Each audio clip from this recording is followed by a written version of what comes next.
our first session with three fascinating keynote presentations and a discussion to follow them. And our first presentation is of Professor Elisabeth Schüssler Fiorenza. Dr. Elisabeth Schüssler Fiorenza, Christopher Stendhal Professor at Harvard University Divinity School, is an international known biblical scholar and path-breaking feminist intellectual. She has done pioneering work in biblical interpretation and feminist theology. Dr. Fiorenza's teaching and research focus on questions of biblical and theological hermeneutics, ethics, rhetoric, and the politics of interpretation, as well as on issues of the logical education, diversity, and democracy. She is the co-founding senior editor of the Journal of Feminist Studies in Religion and was the first woman president of the Society of Biblical Literature and was elected a member to the American Academy of Arts and Sciences in 2001.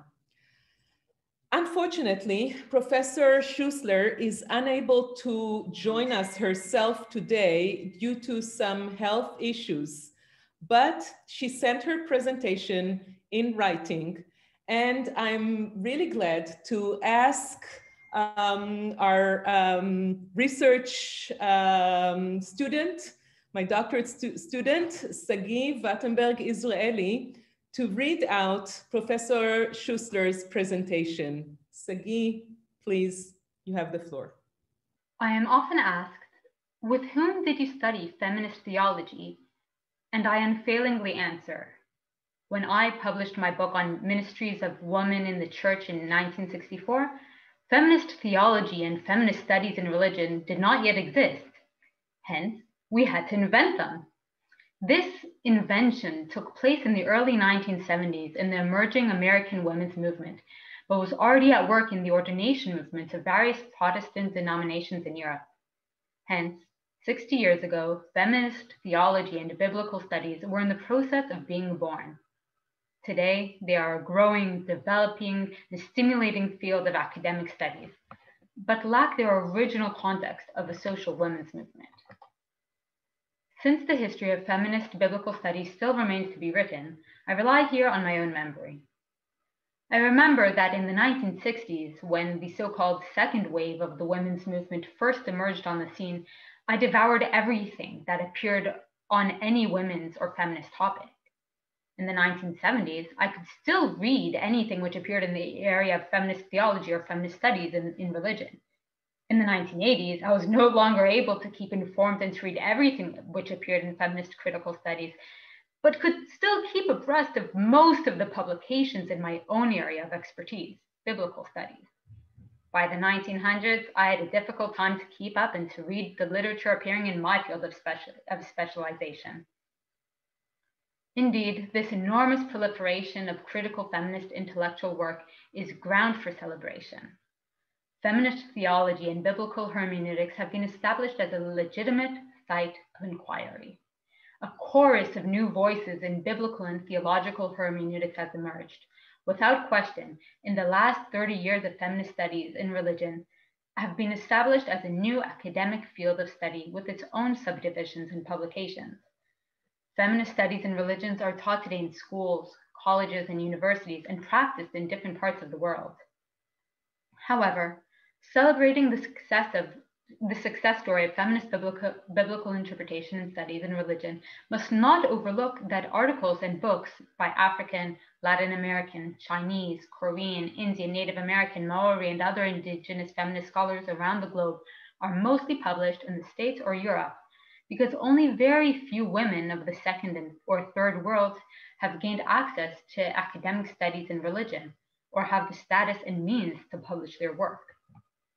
This dire situation is not simply due, however, to the possible racism and elitism of white feminist scholars, but rather due to the fact that academic institutions have not changed their hierarchical ethos, meaning that of the emperor, lord, slave master, father, husband, an elite male-determined ethos, as well as the fact that global capitalism is built on the exploitation of women.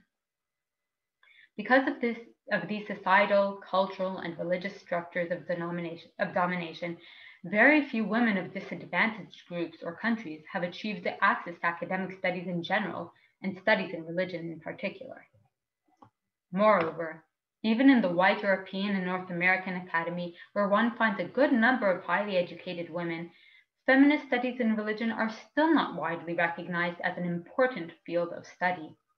If one, for instance, looks at and searches through introductions to the Bible or to specific areas of biblical or religious studies, one very rarely will find even a mention of feminist studies as a formal area of inquiry. Feminist scholars are still daily written out of history, and our work is still consigned to the margins. This is not due to the self-ghettoization of feminist scholars in religion, as some have suggested. Rather, it is due to the hierarchical structures and ethos of the academic field. I have frequently used the F word, feminist, although this expression is still in most of the world a negative word, and in most audiences, it calls forth an array of complex emotions, negative reactions, and harmful prejudices. Since the word also evokes a host of different understandings, I hasten to explain how I understand it. My preferred definition of feminism is expressed by a well-known bumper sticker, which with tongue-in-cheek asserts, feminism is the radical notion that women are people. This definition accentuates that feminism is a radical concept, and at the same time ironically underscores that at the beginning of the 21st century, feminism should be a common sense notion. It asserts women are not ladies, wives, sex objects, handmaids, seductresses, or beasts of burden, but women are full decision-making citizens. This definition of feminist alludes to the democratic assertion, we the people, and positions feminism within radical democratic discourses which argue for the rights of all the people who are women. It evokes memories of struggles for equal citizenship and decision-making powers in society and religion. According to this political definition of feminism, men can advocate feminism just as women can be anti-feminist. Feminism is not just concerned about gender, but also about race, class, heterosexism, and imperialism. It is concerned about hierarchical power relations of domination. Hence, I have proposed early on to replace the category patriarchy with the neologism hierarchy, which is derived from the Greek word kyrios, lord, slave master, father, husband, elite propertied, educated man, and archein, to rule, dominate. In classical antiquity, the rule of the emperor, lord, slave master, husband, or the elite freeborn propertied, educated gentleman to whom disenfranchised men and all women were subordinated, is best categorized as hierarchy. Hierarchy is best theorized as a complex pyramidal system of interlocking multiplicative social and religious structures of subordination and subordination, of ruling and oppression. Hierarchical relations of domination are built on elite male property rights, as well as on the exploitation, dependency, inferiority, and obedience of women who signify all those subordinated. Such hierarchical relations are still today at work in the multiplicative intersectionality of class, race, gender, ethnicity, empire, and other structures of discrimination. In short, hierarchy is constituted as a social, cultural, and religious system of dominations by intersecting multiplicative structures of oppression. The different sets of relations of domination shift historically and produce a different constellation of oppression in different times and cultures. The structural positions of subordination that have been fashioned by hierarchical relations stand in tension with those required by radical democracy. Rather than identifying hierarchy with a patriarchal and racial binary, male over female, Black over white, Western over colonized peoples, it is best to understand it in the classical sense of antiquity. Modern democracies are still structured as complex pyramidal political systems of superiority and inferiority, of dominance and subordination. As hierarchical democracies, They are stratified by gender, race, class, religion, heterosexism, and age. These are structural positions that are assigned to us more or less by birth. However, we live these structural hierarchical positions is determined not simply by the structural position, but also by the subject position, through which we live our structural hierarchical positions. Whereas an essentialist approach assigns to people an authentic identity that is derived from our structural positions of gender, race, class, and so on, our subject position, on the other hand, becomes coherent and compelling through political discourse, interpretive frameworks, and the development of theoretical horizons regarding domination. Thus, a critical intersectional analytic does not understand hierarchy as an essentialist, ahistorical system.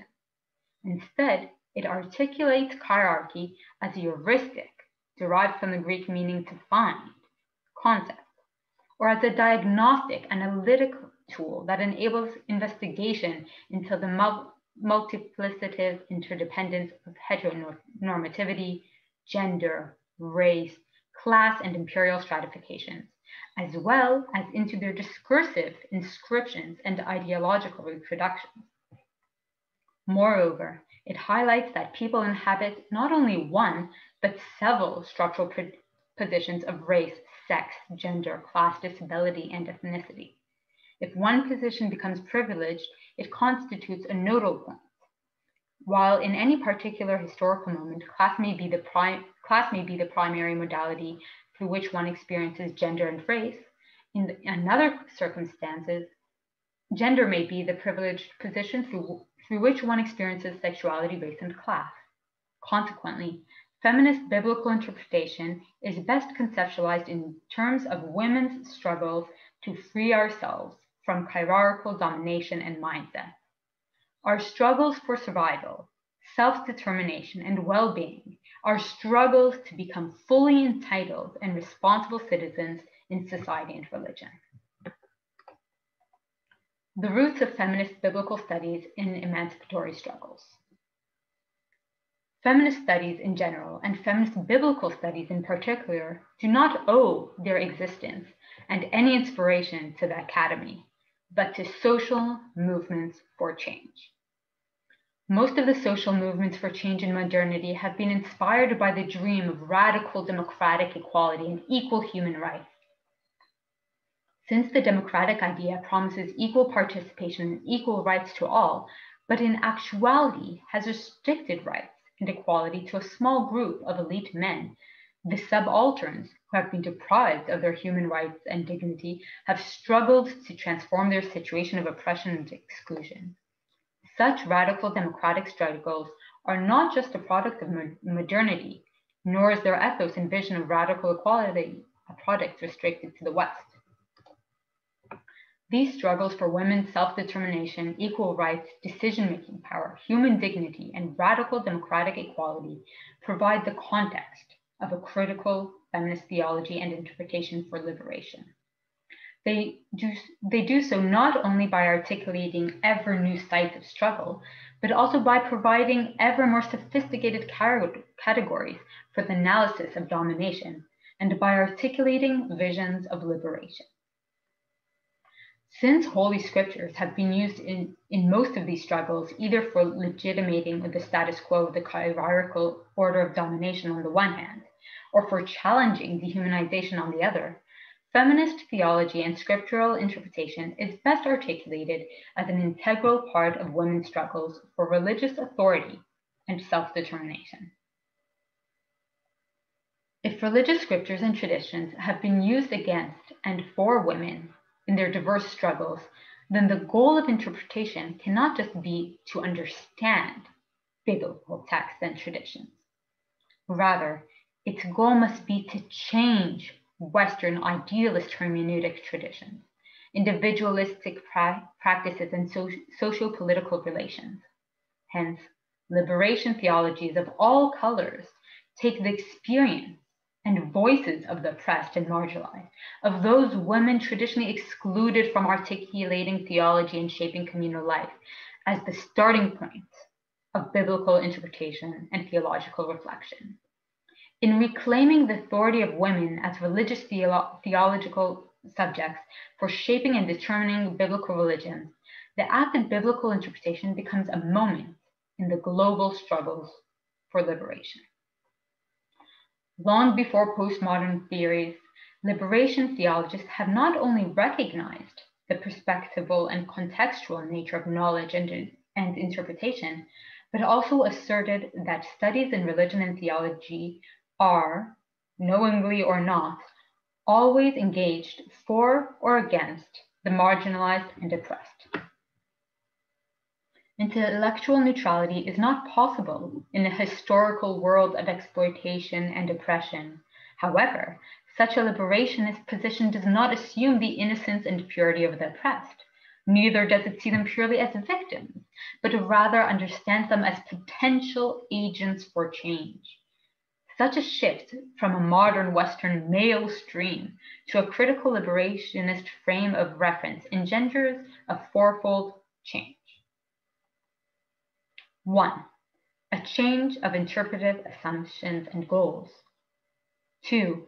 A change of methodology and epistemology. 3. A change of individual and collective consciousness. And 4. A change of social communal institutions and cultural religious formations. Consequently, a critical interpretation for liberation does not commence by beginning with the text and by placing the Bible at the center of its attention. Rather, it begins with a reflection on our experience in the struggles for justice and our socio-political religious location. For such a reflection, it utilizes a critical systemic analysis of the structures of domination which shape our lives and are inscribed in biblical texts and interpretations. In reading biblical or other religious texts, a feminist standpoint must be taken with women, and religious interpretation must remain focused on women who struggle at the bottom of the hierarchical pyramid of domination and exploitation. And this is necessary because their struggles reveal both the fulcrum of dehumanizing oppression threatening every woman and the power of divine wisdom at work in our midst. Religious identity that is shaped by the Bible, the fathers, rabbis, or the Quran must in ever new readings be deconstructed and reconstructed in terms of a global praxis for the liberation of all women. Equally, cultural identity that is shaped by spiritual discourses must be critically interrogated and transformed.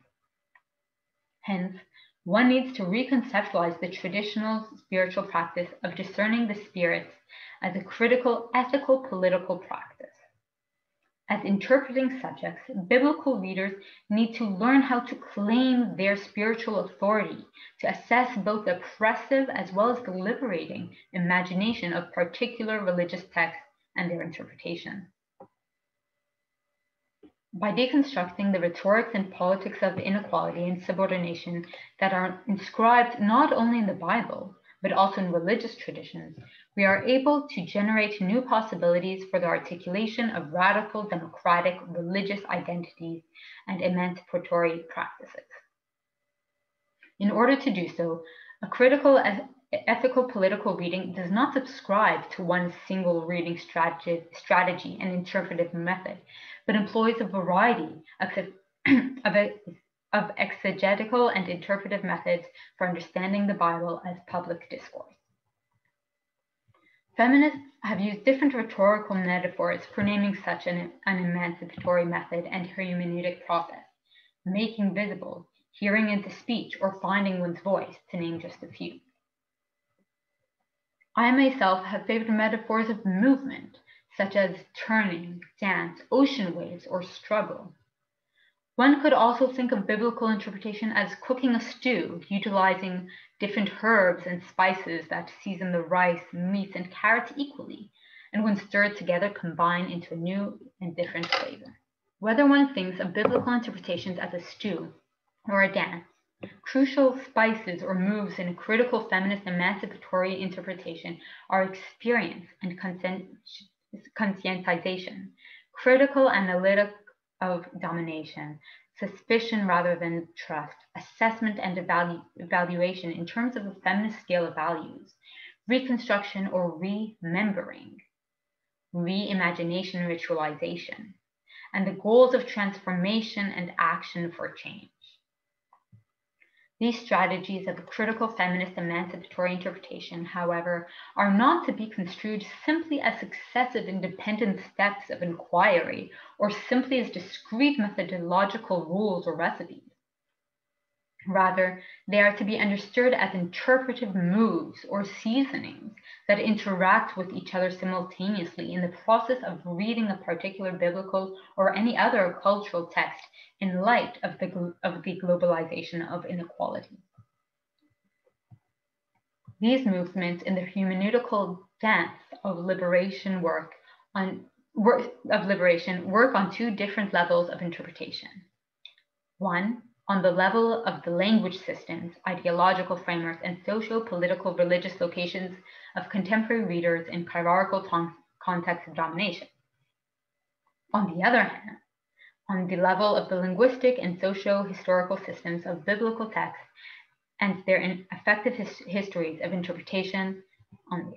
In such a critical feminist hermeneutical dance, we continue to turn and to move, beginning at the end, circling back to the beginning. Like the tides of the ocean, divine wisdom always moves and returns, but with a difference. If feminist biblical interpretation moves and changes in the direction of the divine, it might glimpse a vision of her all-embracing justice and enveloping well-being. As Karen Baker Fletcher has seen her ceaseless motion, when I watch the winds tease and urge into dance the waves of the ocean, when I feel the moon's pull on the waters on the cycles of my own body, I often think of the deep, powerful waters of the ocean dancing with the Spirit of God. Creation is born out of a loving, creative dance between spirit and the elements of the cosmos. We humans are Adam, which means earth creature in Hebrew, dependent on all the elements of water, earth, air, sun. Our own nativity and the birth of our children's children is dependent on this power of life.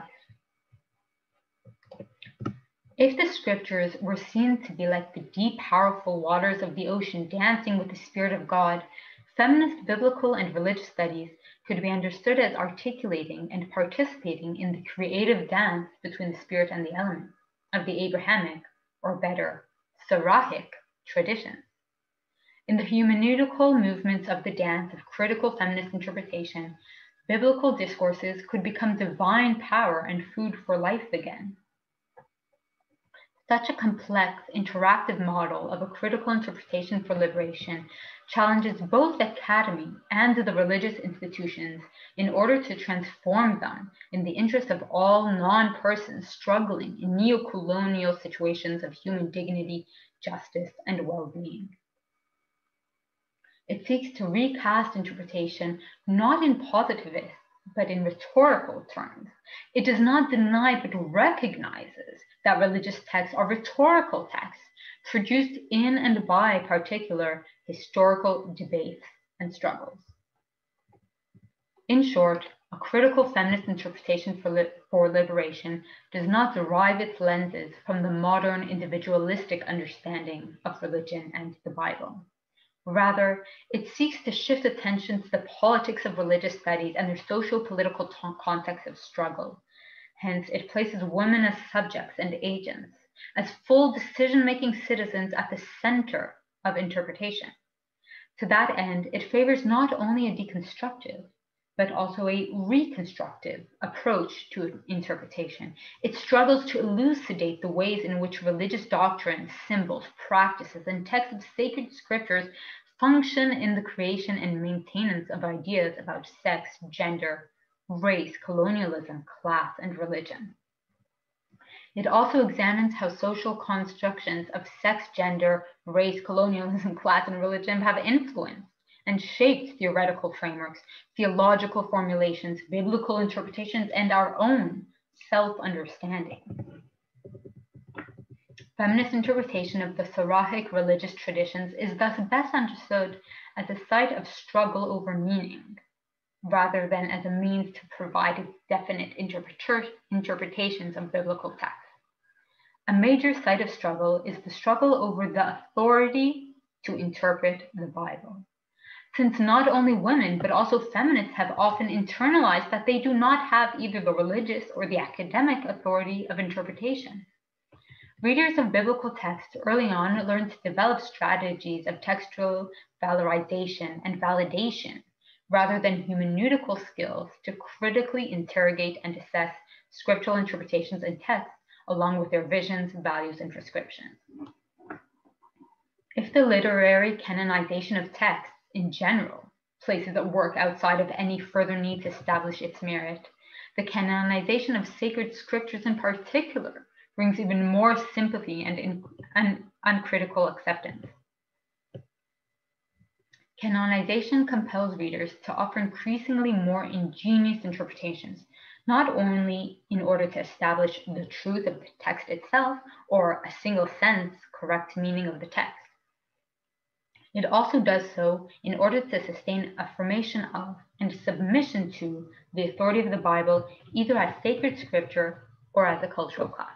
Many students have expressed anxiety which they have experienced in challenging and evaluating biblical texts in feminist terms. A widespread fear exists that critical scrutiny of one's religious tradition will automatically engender a form of cultural relativism that believes that all religions are equally good and thereby weakens allegiance to one's own religious community. Such anxiety is even greater when one critically approaches the Bible. This unease is articulated in the following group reflection for one of my classes. This led to a discussion of how we feel a sense of great uneasiness at the thought of denying scriptural authority altogether for biblical texts that preach violence. For those of us from faith traditions, it was particularly difficult for us to go against what has been deeply ingrained in us. As a group, we seem to have much problems with identifying a text as hierarchical, but we have had even more problems to re-envision the text. This seems to be an ongoing struggle for our group and its members, giving ourselves the authority to go beyond critiquing and actually rewriting the text, especially in the sense of reimagining it without historical facts to support our ideas. Some feminist scholars have rejected a critical feminist approach to biblical text that demystifies religious authoritative texts and readings which advocate power over and violence.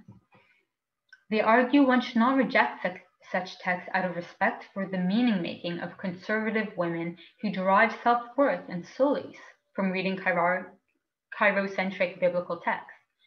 This attempt to claim the readings of conservative women as a feminist reading overlooks one of the key insights of liberation hermeneutics.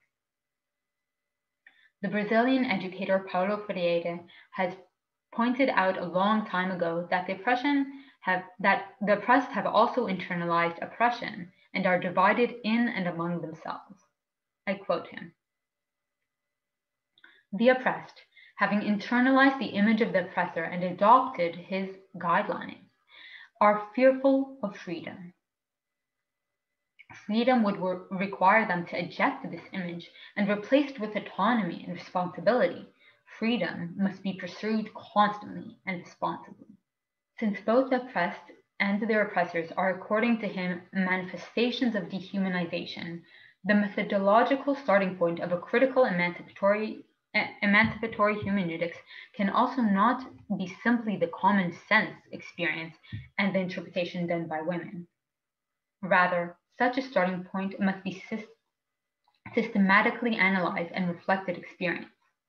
Since women also have internalized worldviews of domination and are shaped by hierarchical common sense, mind sense, and values, the hermeneutical starting point of a critical feminist interpretation is not simply the experience of women. Rather, it is women's experiences of injustice that has been critically explored with a hermeneutics of suspicion in the process of conscientization. Insofar as biblical interpretations of conservative women do not start with a critical consciousness and a critical feminist analysis of categorical socio-political and ecclesial religious subordination and second-class citizenship, they tend to construe respect and dignity for women in terms of their internalized cultural ideological frameworks of femininity and true womanhood, or in terms of the dominant ideology of the white lady. Consequently, such conservative readings cannot but keep the ideological structures of women's self-alienation in place and internalize them further. By continuing to insist that such readings are not feminist or liberationist, and by disagreeing with their often anti-feminist interpretation, one does not deny agency and respect to individual women. Rather, because of respect for them, one needs to insist on a reading strategy that interrupts rather than reinforce their religious self-alienation. Focus on the theory and practice of women's struggles for transforming hierarchical relations of domination and subordination remains a normative principle for a critical feminist hermeneutics of liberation. However, I agree with one point of this argument for conservative women's reading very strongly. I have argued for quite some time that feminist interpretations must shift its attention from the Cairo-centric text to the ways women read authoritative texts. Hence, we need to develop strategies of reading that allow women to become conscious of the ways our readings and self-understandings of Holy Scriptures are determined and shaped by hierarchical institutions and interests. As long as Scripture is used not only against women struggling for emancipation and in support of hierarchy, but also for shaping women's self-understandings and lives, we need to encourage women to engage Cairo-centric, biblical, and other texts critically, to reclaim our spiritual authority for adjudicating what we read, and to value the process of biblical readings as a process of conscientization. Closely connected with the struggle for women's authority of interpretation is the struggle over scriptural authority. At least since the last century, feminists have intensified the crisis of biblical authority brought about by the scientific biblical criticism, insofar as they have pointed out that the Bible has not only been written by human hand, but by elite men. It is not only the product of hierarchical past cultures, but also has been used to instill the dehumanizing violence of such cultures as Word of God. Particularly Protestant theological interpretation, with its emphasis on sola scriptura, faces this problem of how to articulate the authority of Scripture. As Mary Ann Tolbert has pointed out, for Protestants, the central and unavoidable problematic posed by the role of the Scripture is its authority. But exactly what that authority entails varies from denomination to denomination, and indeed is often a hotly contested issue within denominations. Scripture, then, for Protestants, becomes the primary medium of communication with God. If, for Protestants, the Bible is not primarily a source of knowledge about God, but rather a source of experiencing, hearing God or God in Jesus in each present moment in life, then the question of criteria for judging the truth claims of such experiences becomes especially pressing. Yet this question is not just a problem for Protestantism. Although traditional Roman Catholic theology has insisted that the teaching authority of the hierarchy defines biblical norms and criteria, such an assertion does not provide a way out of the problem, because the teaching authority of the hierarchy remains bound to the norms of the Scripture. Hence, both Protestant and Catholic theological hermeneutics had to develop a different approach to the hermeneutical problem raised by the insight into the historicity and linguisticality of Scripture. Approaches to the question of biblical authority vary not only in terms of confessional dogmatism, but also in terms of socio-political interest. Different hermeneutical approaches have been developed by Christian feminist theologians to address this problem. If one takes also Jewish and Muslim feminist hermeneutics into account, the whole debate becomes even more complex and variegated. Like feminist studies in general, so also feminist hermeneutics does not have a homogeneous perspective, but advocates a variety of sometimes conflicting approaches. The hermeneutics of loyalty argues that biblical texts, but only biblical interpretations, promote women's discrimination. The hermeneutics of scientific interpretation claims to be able to say with certainty which biblical texts are true and which are not if the proper methods are used. The hermeneutics of rejection argues that the Bible is completely and thoroughly sexist and patriarchal. Hence, feminists must reject it as totally oppressive. The hermeneutics of desire in turn reinvents the Bible rather than abandoning it. It uses it as a language to express its own visions of well-being and happiness. The hermeneutics of revision understands the patriarchal word of the Bible quasi as a wrapping or a covering which contains the word of God as a non-patriarchal kernel, core, or essence. Feminist biblical interpretation has thus the task to separate the core from the human patriarchal wrappings. The cultural hermeneutical approach, in turn, reads the Bible not as a religious text, but as a cultural classic that has greatly shaped and influenced Western cultures. The hermeneutics of the divine feminine searches the Bible for traces of matriarchal religions and goddess traditions. A critical emancipatory hermeneutics finally calls for transformative and engaged biblical leaders who may or may not be professional interpreters or Christian believers. Thank you. Thank you so much, Sagy, for a really beautifully presented Professor Elisabeth Schüssler Fiorenza's lecture. It was fascinating, and thank you very much.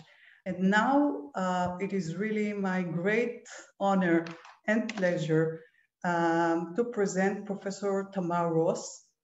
Professor Ross, which is for me a mentor and from whom I learned almost all I know about religious feminism in Judaism.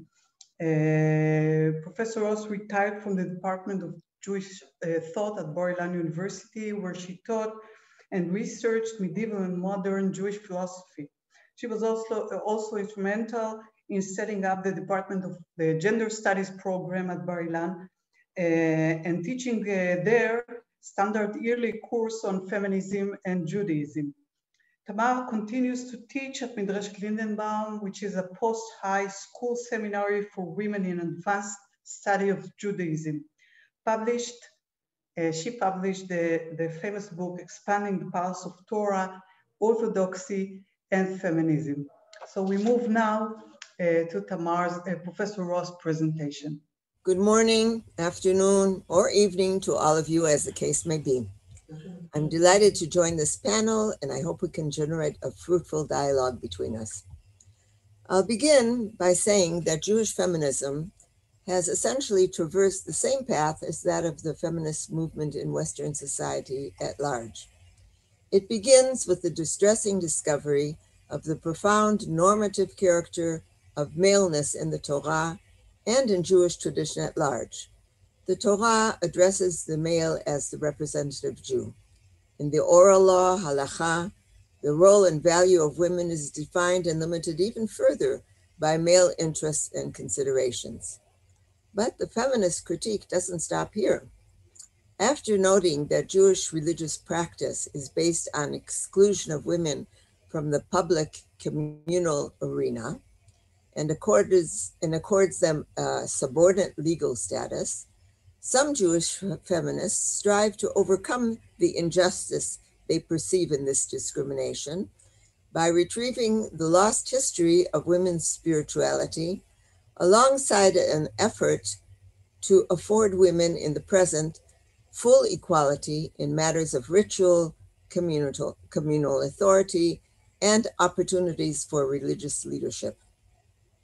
A third and more radical stage continues by realizing that if the Torah is a book that places men at the center, then the world that the Torah constructs in order to make sense of Jewish experience is also a world viewed from a male perspective and bears a far more implicit male bias, which is so subtle that the innocent reader usually remains unaware of its existence.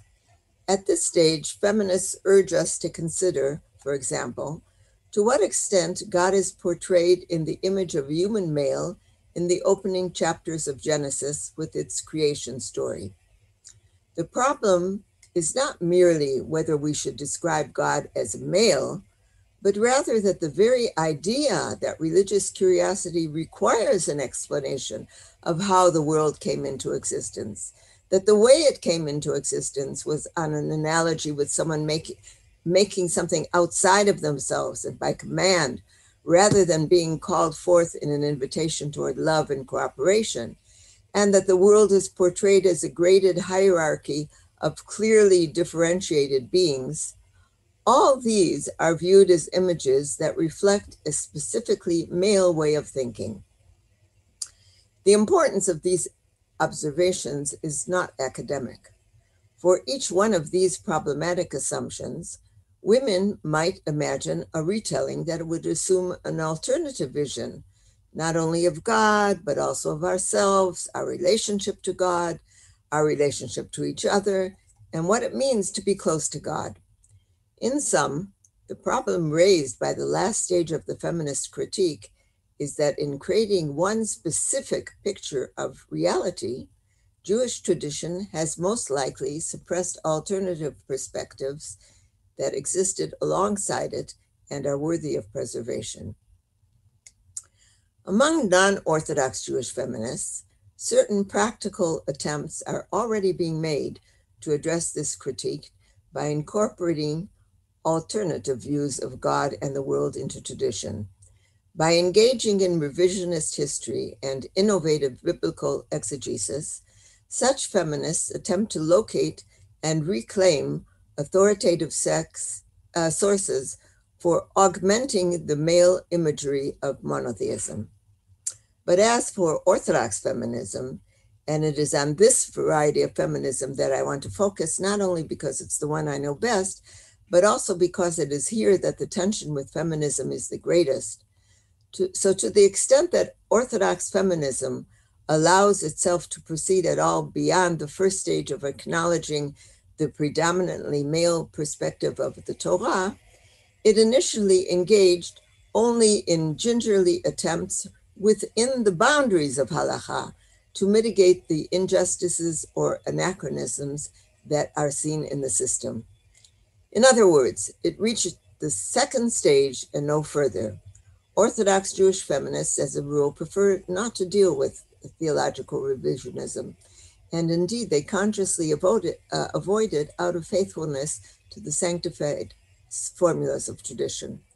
The Torah may indeed have been phrased in terms of a patriarchal or even pagan society, such feminists might say, but is not given to flesh and blood to change at will a tradition that is based upon a divinely authored document.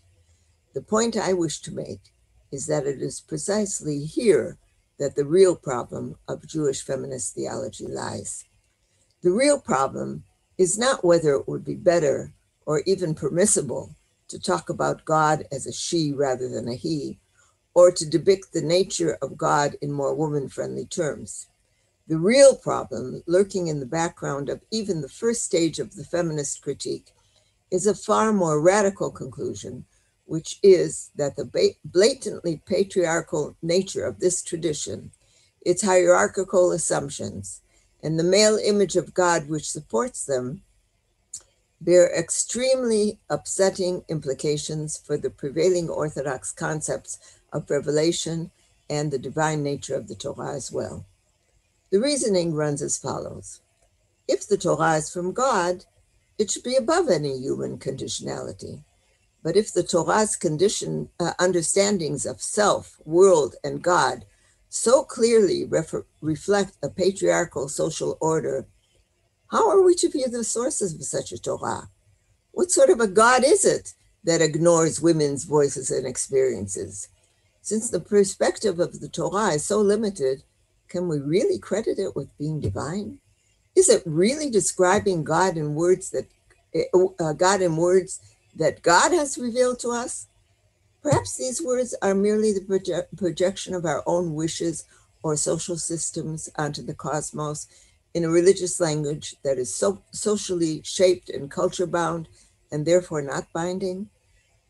The problem intensifies when we realize that all rabbinic commentary and halachic legislation is based upon the legal and narrative sections of the Torah, which were always regarded by tradition as stemming directly from God and therefore immune to human conditioning.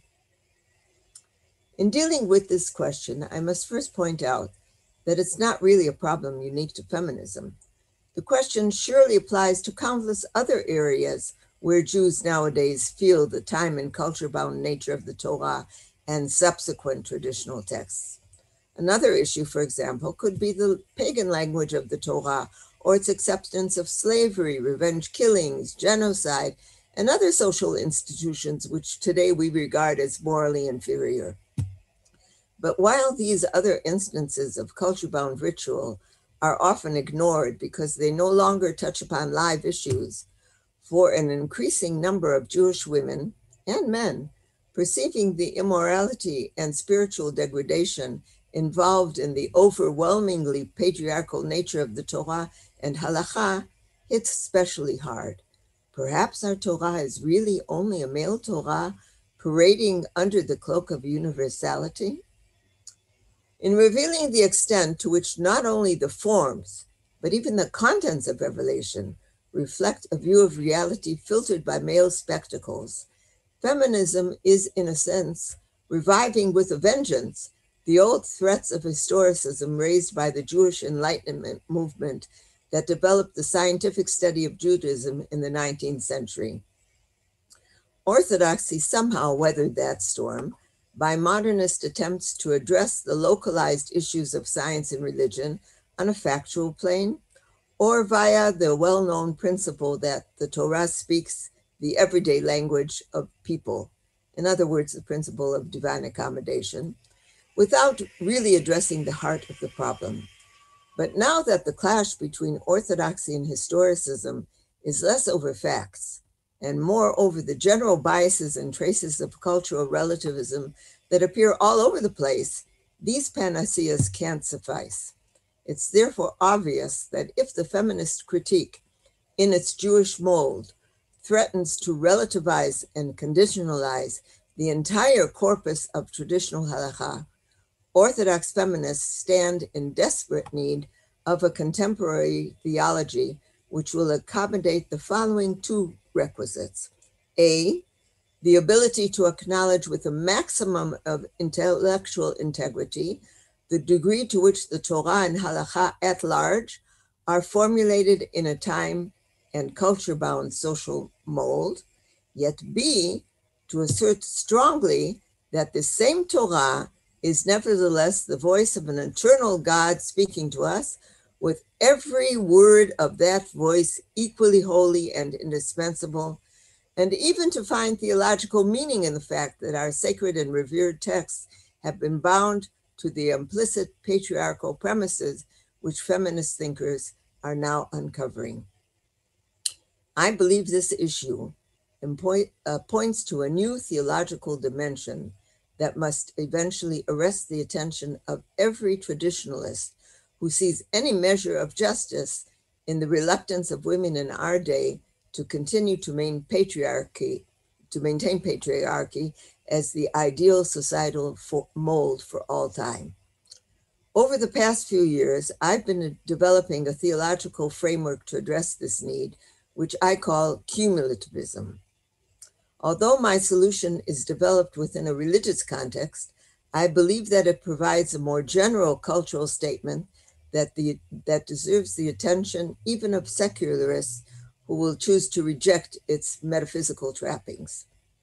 In brief, the cumulative solution is accomplished by reappropriating three assumptions that already have roots in Jewish tradition. The first assumption is that revelation is a cumulative process, a dynamic unfolding of the original message transmitted at Sinai, which reveals its ultimate significance only in time through the ongoing interpretations of subsequent generations. The second assumption, implied in the first, is that God's voice doesn't necessarily express itself through the reverberation of vocal cords, but through the mouthpiece of history and the evolution of human understanding. History, and particularly what happens to the Jewish people, the ideas they accept as well as those they reject, isn't a matter of chance, but rather another form of ongoing revelation or surrogate prophecy. The third assumption is that although successful hearings of God's Torah sometimes appear to contradict his original message as understood by Moses, that message is never replaced, but always remains as the foundational cultural linguistic filter through which these new apparent deviations are heard and understood. Now, in viewing the history and even the interpretation of history as a medium of revelation, cumulativism appears on the one hand to be very liberating because it manages to turn the reductionist conclusions of historicism on their head, as if to say, of course revelation is influenced by history and the evolution of ideas, but history and the evolution of ideas themselves are also the providential tools of revelation. As a matter of fact, according to this view, revolutionary developments in the world of ideas are the most significant developments of all, because these are a clear sign that we have outgrown more primitive forms of spirituality and are now ready for a more sublime stage. Thus, feminism itself, to the extent that it is thrust upon us today by a compelling combination of external forces, can be understood as a gift from God, a gradual unfolding of the infinite divine will. Feminism is therefore not a problem. It's a holy agenda that needs to be addressed and incorporated positively into Jewish religious life. On the other hand, it's important to note that according to this more fluid understanding of revelation, even when we absorb new understandings, we never replace our original heritage. This leads to understanding the canonized text of tradition as immutable foundations that define the absolute rock-bottom perimeters of Jewish belief and practice. Subsequent revelations may transform a former hearing when building upon it, but they cannot leapfrog over it entirely. For this reason, the fact that Jewish tradition has preserved just those memories that express the history of men and their androcentric interests as the basic constitutive vocabulary of tradition from which all further interpretations necessarily evolve must have some divine significance. A believing Jew who adopts this fluid understanding of revelation may speculate as to what's the value of being tied down to obsolete formulations of a patriarchal society in the present age of sensitivity to the injustice of it all. All sorts of anthropological, theological, and cultural factors could be brought to bear on this question. No doubt the answers will change with the times, but a cumulativist will generally strive to put a religious face on the fact that Israel reaches understanding of God and its own destiny at a time that patriarchy was being consolidated throughout the ancient Near East, and that this is the filter with which we must now struggle in order to overcome its evil effects.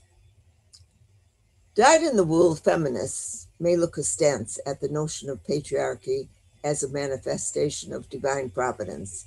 Indeed, this is exactly the type of bargaining with patriarchy that most feminists seek to avoid, contending along with Audre Lorde that using the master's tools may allow us to temporarily beat him at his own game, but it will never enable us to bring about genuine change.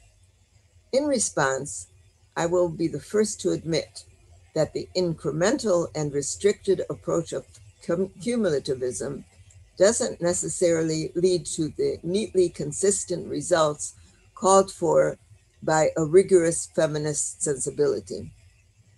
But I also believe that purest standards of equality are misplaced because they involve a misconception of the nature of justice, which cannot be identified narrowly at all times with one clean-cut, pristine, and eternal ideal. Traditions don't develop in a void.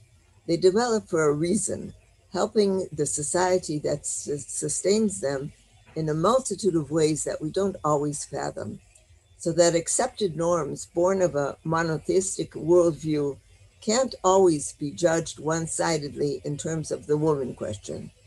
There are certain aspects of religiosity and the human condition that men and women share, and in which they have a common interest despite their dangers from a feminist point of view. Nor can the models and norms of tradition be evaluated merely in terms of their original significance.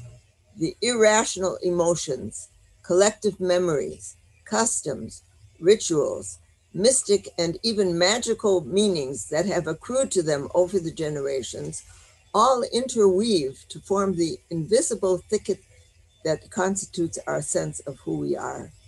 Because of these additional strands and the complex ties and relations that have developed between them over the course of time, theological selectivity is an impossible affair and can have profoundly distorted effects upon our core identity as products of a particular religious tradition. Cumulativism, therefore, comes to teach us that models for future change succeed best when they engage fully with all that has come before. To assume that we can forego the treasures and burdens of our past would be naive self-forgetfulness to the point of nihilism. To believe that we must forego the prospect for a better future would leave us in unbearable agony and despair. Because of this tension, the importance of a cumulativist understanding of revelation is threefold. For the religious believer, it allows for the very possibility of divine communication, despite the inevitability of cultural bias. For the religious feminist, it also provides a way of accommodating feminists' claims to hearing a new message free of that bias, without undermining the formal status of the original androcentric version. And finally, in submitting itself to the filter of a historic religion that firmly binds its followers to the authority of foundational texts alongside great interpretive latitude, cumulative theology provides a singular paradigm for human existence. By making it possible to transform the meaning of traditional texts, it comes to convey that only when we have a past from which to draw and a future towards which to strive can there be a meaningful present. Two final points that I'd like to add. First of all, contrary to what some critics of cumulativism have suggested, attributing the impetus for change to the invisible hand of God doesn't relieve us of responsibility for consciously and reflectively shaping our destiny. The religious believer, just as the secularist, is still left with a decision. Is the new phenomenon of feminism the will of God, or is it a trial of faith? The only difference between her stance and that of her secular counterpart is the rhetoric. Does she choose to believe that she lives in a world of chance and random chaos? Or does she choose to believe that her decision bears some significance beyond the here and now? The choice between the two alternatives is not a debate over the facts of the matter, but rather over their ultimate meaning. Secondly, I believe that a cumulativist approach to the challenge of feminism, which muddies the distinction between divine text and human interpretation, marks an interesting meeting point with some typically feminist strategies for resolving conflicts, namely the feminine tendency to dissolve binary opposites by blurring distinctions between them, and to understand the function of language as something more nuanced than simply imparting information. The meaning of our words, as of our decisions and values at large, become evident only through the context in which they are expressed. Thank you. Thank you very much, Professor Tamar Rose, for this fascinating and thought-provoking presentation. Professor Amina Wadud. Professor Amina Wadud is an internationally known scholar on Islam and gender. She has lived in 6 different countries and traveled to more than 50 countries as a consultant on Islam, human rights, and women. Dr. Wadud is Professor Emeritus of Islamic Studies at Virginia Commonwealth University in Richmond and a visiting scholar at Starr King School for Ministry in Berkeley, California.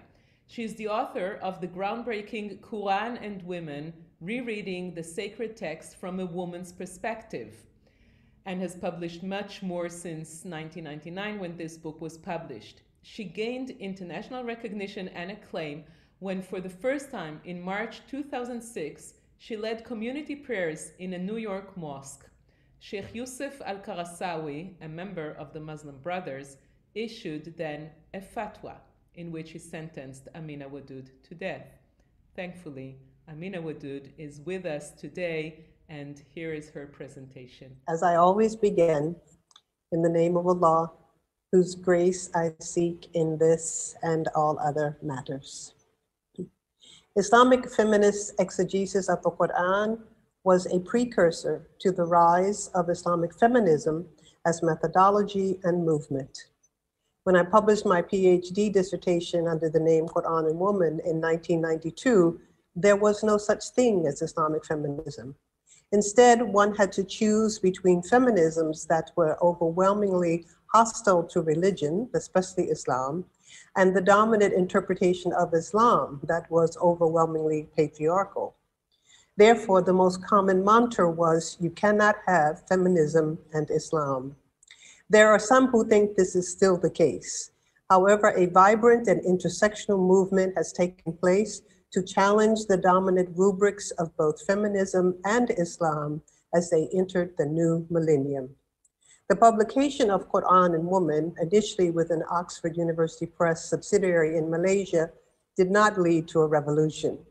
However, as it was being edited for publication, I entered a new phase of my life trajectory, which would impact my interpretive work.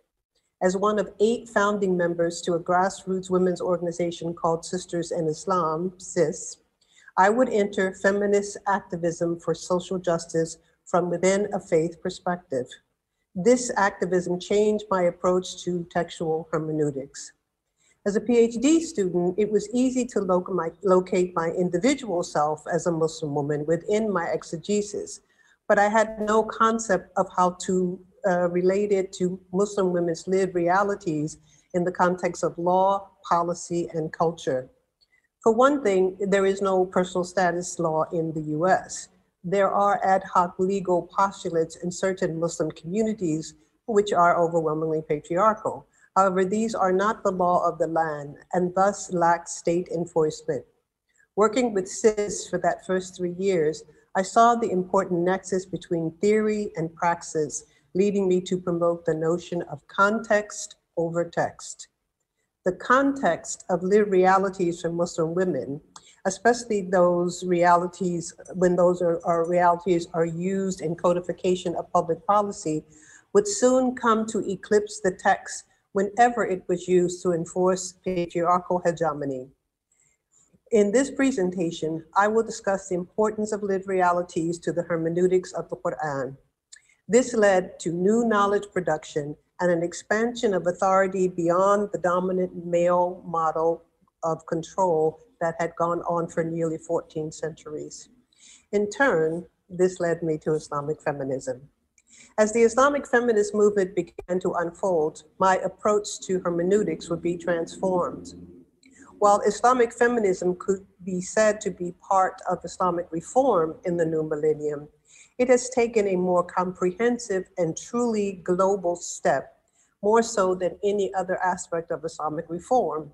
Indeed, any aspect of reform that does not engage the gender dynamic is already outdated and incomplete.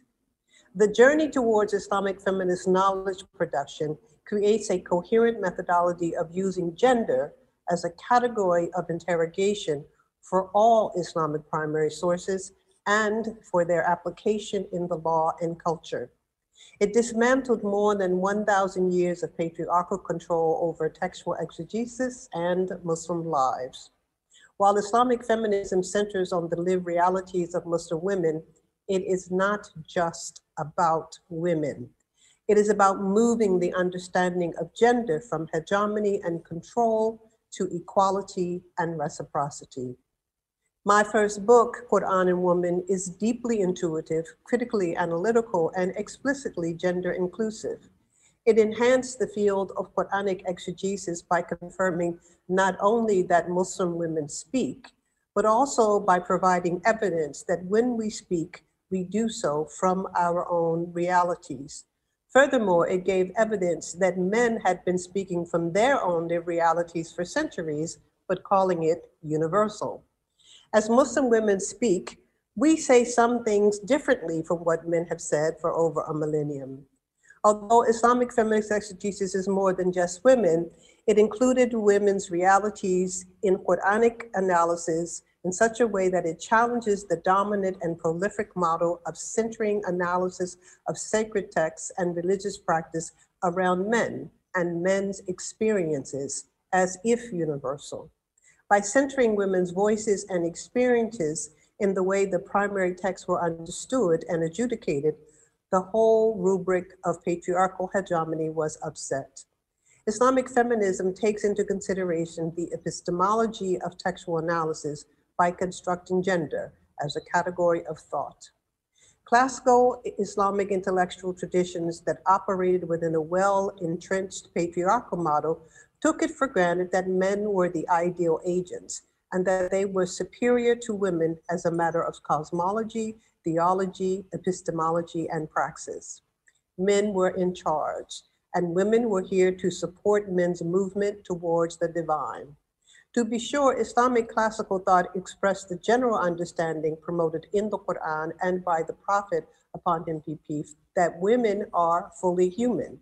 Simultaneously, patriarchal interpretation subtracted from women's full humanity at almost every turn.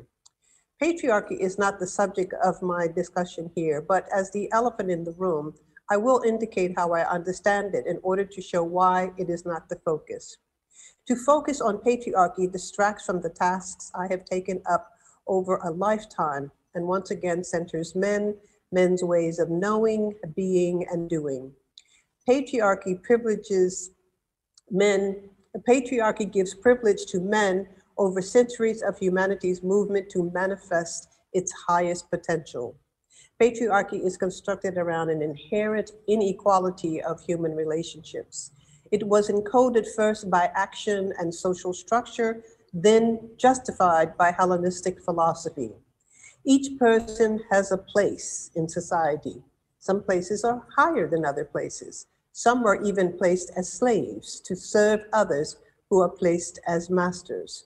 The presumption that a slave is equal to a master in any way was not only unfathomable, its absence was justification for the institution of slavery.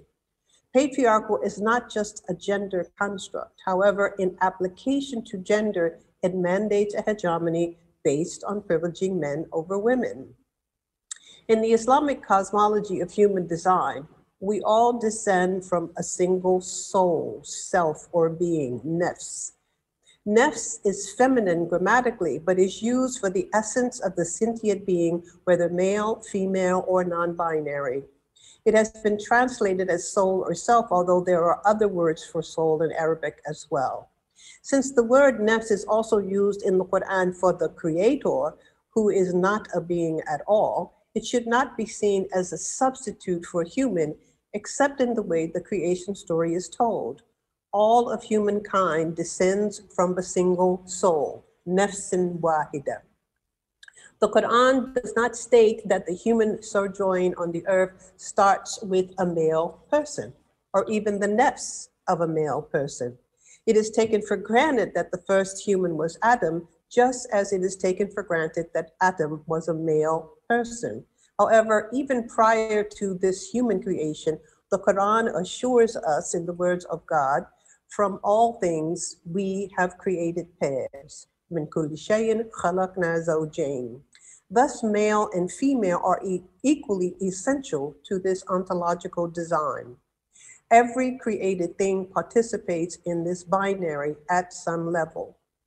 Quranic cosmology does not include an original sin, which was then assigned as the fault of woman. The language of Quranic cosmology uses the unique Arabic dual form and is therefore inclusive. The two ate of the fruit, the two disobeyed Allah, the two sinned. However, the only scriptural exegesis at the time of the revelation of the Quran came from Christian and Jewish thinkers whose hegemonic encoding of the first human as male and the first sinner as female were applied to Quranic analysis throughout the centuries. This asymmetrical gendered reading was taken for granted by scholars and laypersons for centuries.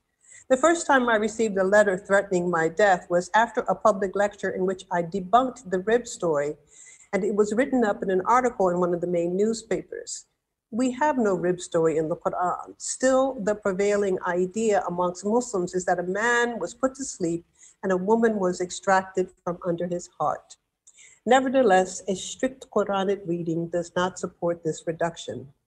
I mention this because it exemplifies how rereading the text from a gender perspective challenges certain entrenched ideas and leads to the production of new knowledge. The significance of knowledge production when related to a religious ethos that includes revealed texts cannot be overstated.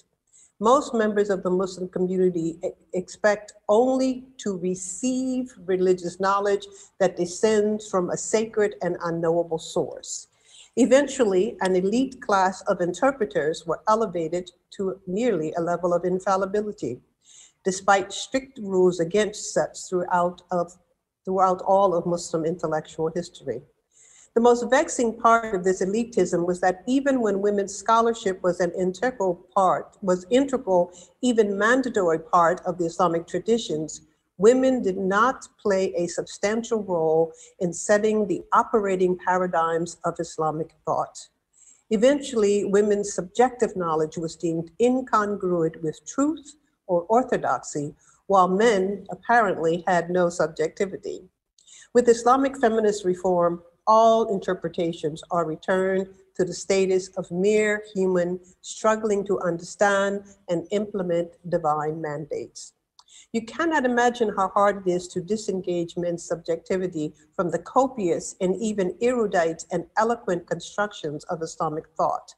The moment women seek authority through knowledge production, they can suffer challenges to their full humanity by being classified as disbelievers, heretics, and even enemies to Islam. Notice how often Muslim women attach the word believer or practicing to themselves and their intellectual production or activism. To engage in textual analysis from a male perspective is sacrosanct and scholarly. To engage in textual analysis from a female perspective is heretical, even evil. Male and female are not closed categories. All that is masculine is not male, and all that is feminine is not female.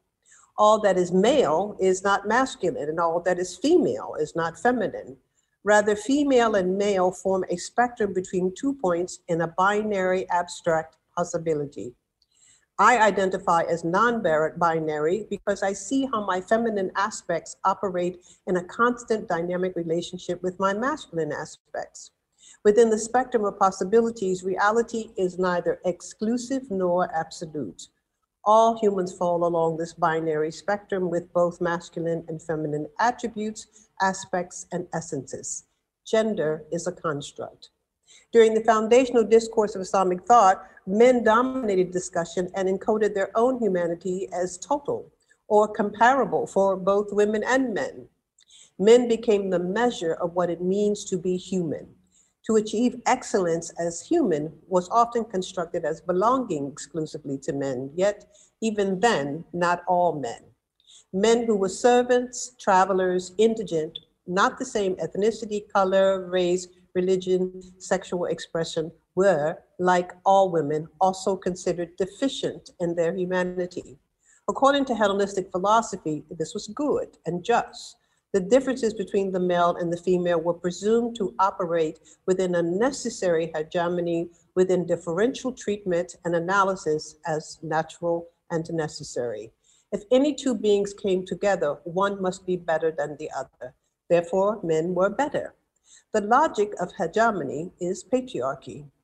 I advocated a move beyond this flawed hegemonic conception towards one of reciprocity and horizontal equality using the most fundamental principle of Islam monotheism, Tawheed, and I'm going to elaborate on this a little bit below. It was through textual analysis from a gender perspective of Quranic or Islamic cosmology that I composed a new epistemology of gender equality, starting with the human purpose or teleology. The Quran states, I will make on the earth an agent. Inni ja'ilun fil ardi khalifa. A khalifa means moral agent. This is how we know there is no original sin that caused a fall to earth. Earth was always the goal and the place where human agents fulfill their purpose. As agents on the earth, establishing justice is mandatory. However, as Islamic feminist ethics has unpacked, there were many ways in which agency was given completely to some men and only partially to women. Women's agency was best articulated as a completion of men's agency. Otherwise, women were often considered a primary deterrent to men's fulfilling their agency. And here I like to cite just quickly some work by some other Islamic feminist colleagues, including Zahra Ayyubi's book on gender morality that engages a critical gender reading of philosophy in order to show once again that the full moral being was presumed to be male. Another is the Sufi analysis by Sadia Sheikh in a book called Sufi Narratives of Intimacy, where she cites a notable exception to the tendency to reinscribe male superiority in the person of Ibn Arabi. Nevertheless, he was unique and he was also in some ways a bit rare and obscurantist. The existence of a few small voices did not change the formula that became tantamount to sacred mandates across time and place. Still today, the active inclusion of women's realities is undervalued in the estimation of the human sojourn from the perspective of male scholars. And here I cite Keisha Ali's work on the lack of referencing being made by male scholars of Islam to women, even if they're talking about the subject of gender. Thus, the measurement of one's humanity, ethics, and agency are based upon an idealized location of men. Women can never measure up against this because they are their own measurement. Such a perception did not exist. Such analysis would take long before it would be promoted. As we left the 20th century, scholarship and activism have taken a radical paradigm shift. Women's agency, creativity, spirituality, and scholarship are part of the landscape, despite pockets of opposition. In almost 50 years of Quranic analysis, while I was never interested in becoming a man, I was nonetheless interested in equality. So my dissertation, which was focused on the absence of sex role stereotyping in the Quran, makes a reading in such a way that it stands in juxtaposition to male and female scholars and activists who take certain Quranic statements that repeat the gender hegemony prevailing at the time of the Quran as the core of the Quran over Quranic statements that participate in reciprocity at the highest level. The Quran is not only descriptive, it is prescriptive. In the Quranic epistemology and worldview, the rhetoric of othering is absent. So while I have addressed all of the hegemonic statements in my scholarship and activism, I have never taken them as standard. The bigger question remained, what measures need to be taken to establish this construction of gender equality? To answer this question, a wedding of Islamic theology with lived realities of Muslim women was necessary. So let me just say a little bit about the theology before I talk about the lived realities. Based on a reading of a recurrent theme within Islamic theology, metaphysics, spirituality, and ethics, I noticed that there was a tendency to construct a notion of a relationship with humans from God to male to female on this vertical line. And I found it problematic because in that model where there was a direct relationship between God and the male, there was not a direct relationship between God and the female, and yet that is fundamental. There's no intermediary between Allah and any person in accordance to Islamic strict theology. So I constructed my own model, which is more a triangle. And while it keeps God at the highest focal point, keep in mind that God is not limited to any one position, but this is just a graphic. It keeps God at the highest location, but it puts male and female on a horizontal line of reciprocity. So in fact, if you believe in the one God or in Tawheed, then your personhood, your actions, and your theology should be based on only a relationship of horizontal reciprocity with another. I started this with gender. I've made it an application to matters of sexuality, to religion, to race, to nationality, etc. In other words, using that fundamental principle in a way that each person has access to Allah means therefore that each person fulfills what Martin Buber talked about in his I, thou formulas of ethical equality and reciprocity. So this new model tackled the pervasive patriarchal thinking with men on top, superior to or in charge of women and non-elite others. I call it the Taohedic Paradigm because it's built upon the indisputable and fundamental theological principle of Tawheed, which means that Allah is one and unique, but comes from the second form of the verb and therefore is dynamic. Allah unites. So all who claim to believe in Tawheed and wish to live and surrender to Allah, which is another word for Islam, must operate in such a way that the divine reality of one is expressed in all human to human relationships, only with reciprocity and equality. Despite this Tawhedic theological framework, there is a pervasive logic of hegemony. And the source of that might be taken from the Quranic story of Iblis or Satan, who refused to obey the command to bow to the first human by saying, I am better than he, istikbar. So istikbar, the thinking of oneself as better than another, is the foundation for all forms of inequality, but also for oppression. And the Quran is emphatic that Allah does not oppress.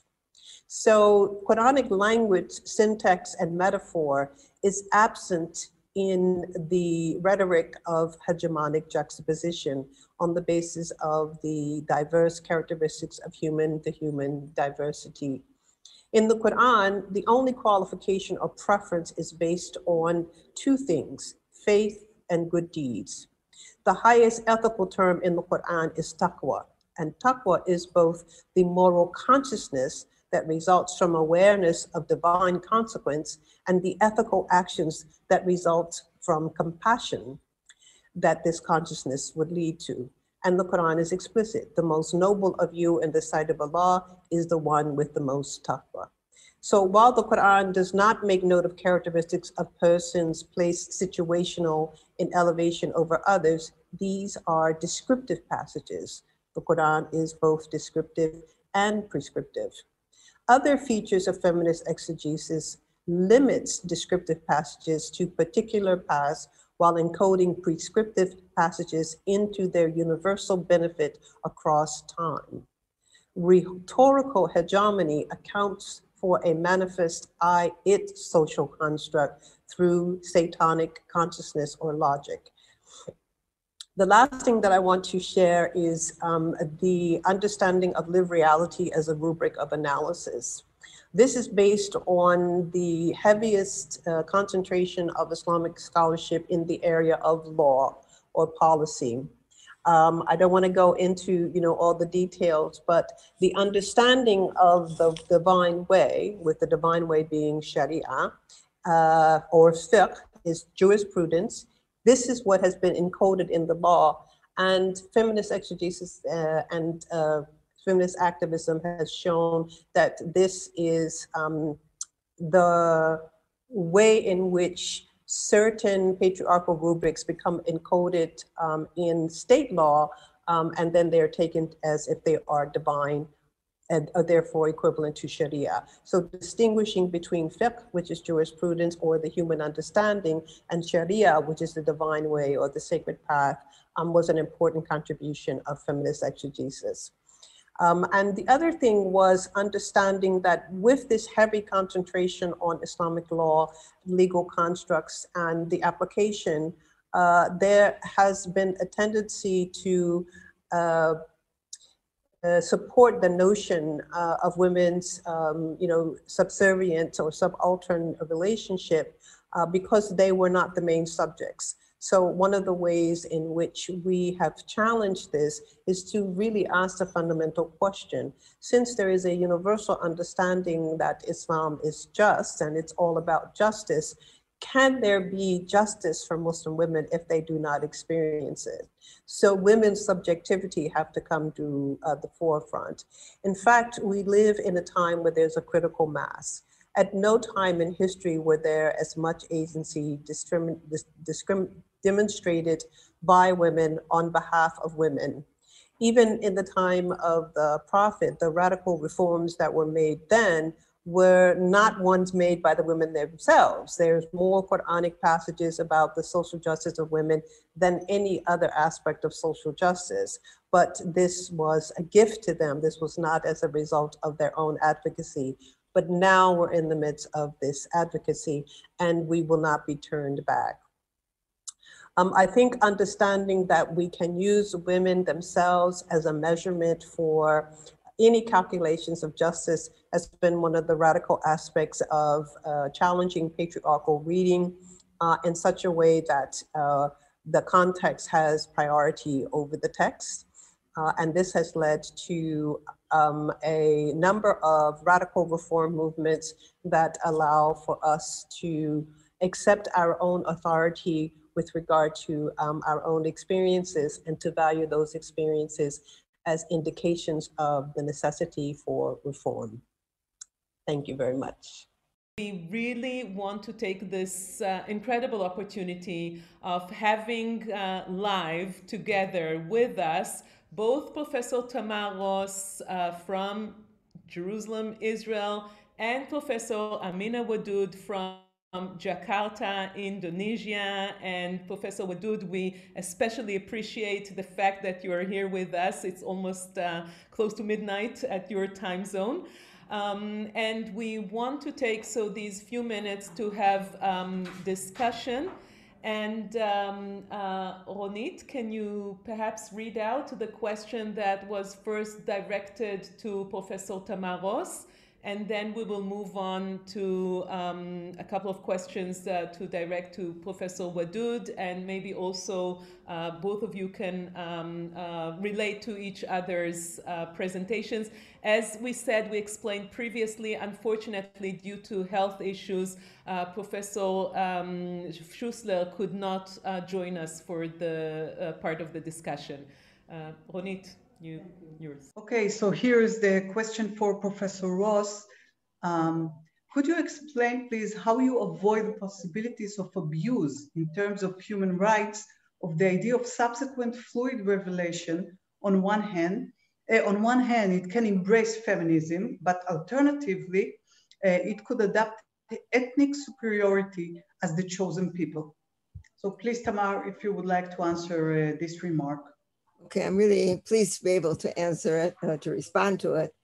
I believe that when I'm talking about cumulative revelation, I'm not talking about a different choice than that which secularists face. It's the same choice, I'm just putting a religious narrative on it.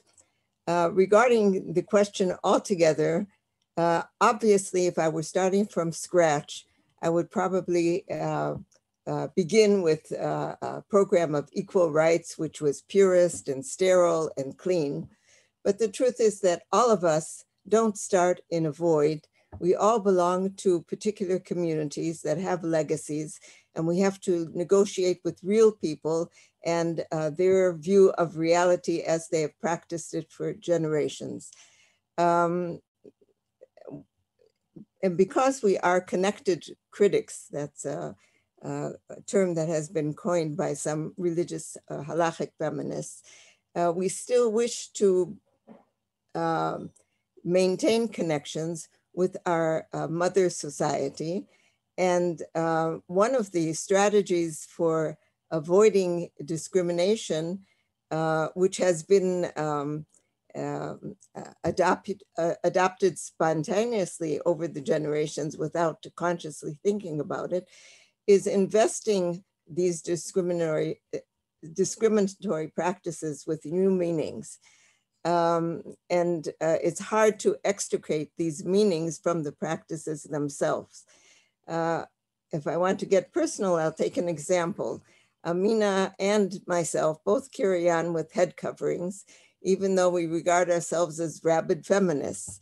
I don't know how Amina would describe her choice, but certainly in Judaism, the headgear of religious feminists has acquired all sorts of new interpretations and different styles, each of which signify different religious personae, and each stylistic change also has its own symbolic meanings. And the same can be said regarding the practice of going to the mikvah, the ritual bath, which sociologists and anthropologists might understand as originally containing all sorts of associations that are not complementary to women, associated with impurity and dirt and so forth. And nevertheless, over time, that practice has come to be for many religious women something that is loaded with other sorts of meanings which they would not like to give up. In one of the articles that I wrote, I compared this muddied kind of equality, which is achieved by negotiating with previous practices and seeing in them different meanings, to the, when I went to public school as a young child, I noticed the difference between the neat, dainty triangles that were sensibly spread into bite-sized proportions that my non-Jewish classmates in public school brought for lunch, as opposed to the sandwiches that were packed by the traditional Yiddish mama. That was thick rye bread filled with endless chicken fat and fried chicken drippings and layers of pastrami and juicy tomatoes and spicy pickles falling apart in all directions. And the children who brought them often had difficulty in opening their mouths wide enough to take the first bites. And only by gradually nibbling here and there did they manage to gain control and enjoy the full medley of flavors. So too, I suggested with Jewish feminism, not all will hold together neatly, but if one approaches its loose ends gingerly and with love, the sum total may indeed be nourishing and replete with food for the soul, even though it also gives us a bit of heartburn. Thank you so much, Professor Ross. And I think, Professor Wadud, first of all, I believe that you may want to also relate to some of the things that Professor Ross mentioned in her presentation, or now, in fact, talking also about the head covering. And if I can already give some little bit of a spoiler for tomorrow's keynote presentation by Lady Baroness Brenda Hale, she's also going to mention to address the issue of head covering from the legal perspective. So I think that we already have theme running across throughout these days. But a couple of more questions to Professor Wadud. And I'm reading here a question from Arin Hawari, and then I want to present another question that interests me. So Arin Hawari says the following. First, I would like to emphasize that I know of your work very well and inspired by your writing. Your courage to challenge classical reading of religious texts. However, I wonder, how would you explain participation in talking about feminism in a conference organized by an Israeli university without raising issues related to Israeli racism, occupation, and colonialism?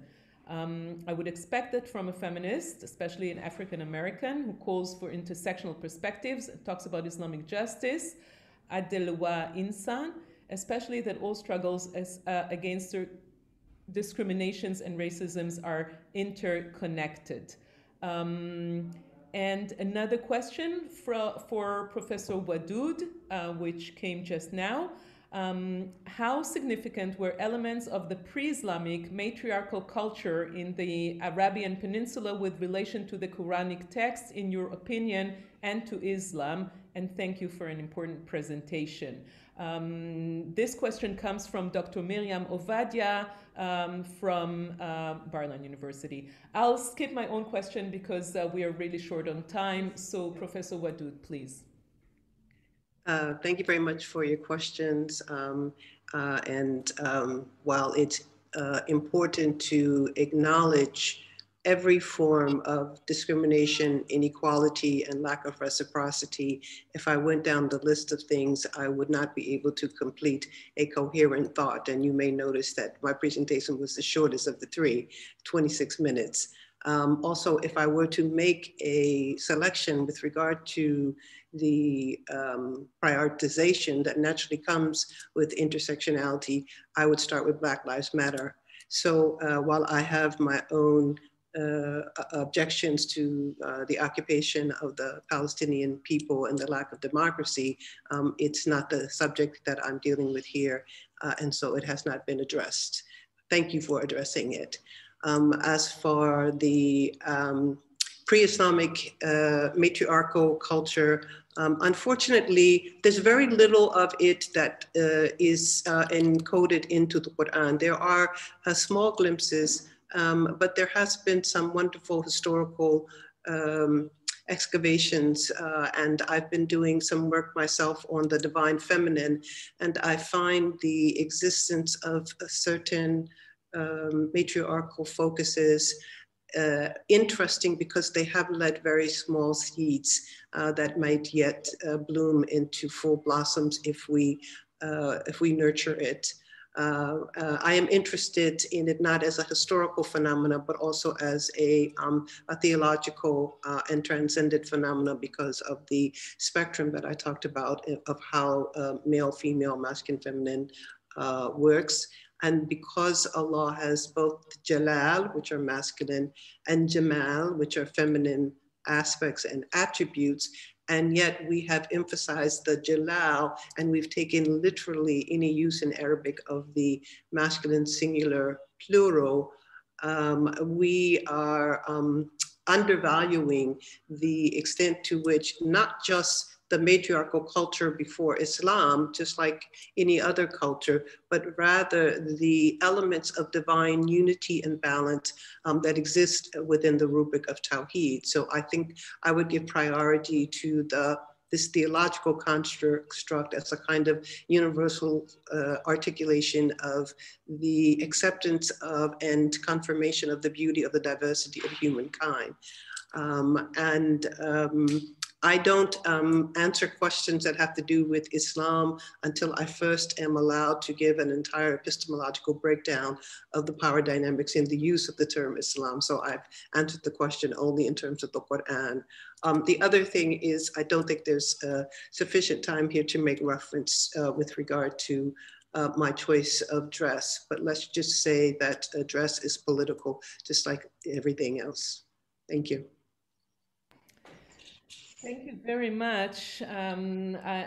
We truly appreciate your honesty and being able to concisely address all the questions that that you were asked, including also relating to Professor Ross' presentation. And I think that we're all left with real eagerness to read more of your writing and to understand the broader scope of your theology and philosophy.